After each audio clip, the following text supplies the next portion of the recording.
All right, now, a Kenya Defence Force soldier, Ezekiel Kipyegon, who was brutally murdered last week following an altercation with a group of young people, has been laid to rest at his home in Kipkelion sub-county, Kericho County. The soldier died in his injuries at the hospital before receiving medical attention.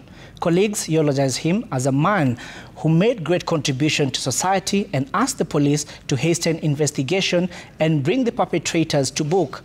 Ezekiel, who was a serving soldier of the Kenya Defence Forces for a period of 9 years, is survived by a widow and 2 children.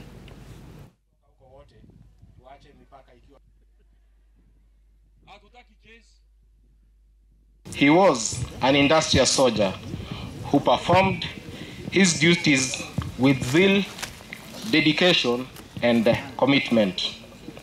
We stand in solidarity with the family's quest for justice and pray that the perpetrators of the heinous act are apprehended and dealt with in accordance with the law. Our Interior Cabinet Secretary Murkomen is calling on developed countries to shoulder the financial burden of supporting millions of refugees being hosted by Kenya, even as Kenya plays its part.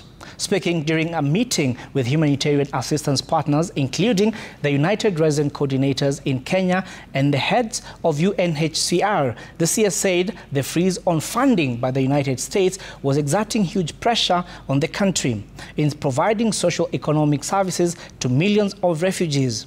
The meeting discussed medium and long-term strategies to address anticipated funding shortfall occasioned by Trump's freeze order.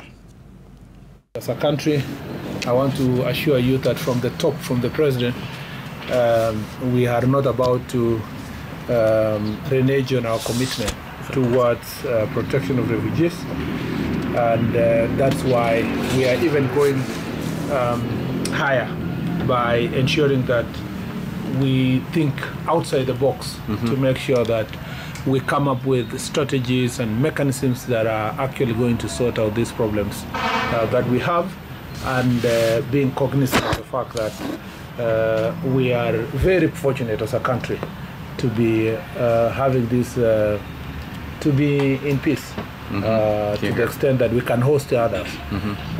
Sometimes you ask yourself, oh yeah, you want to complain that you are hosting many people. But the flip side is that you have to be very grateful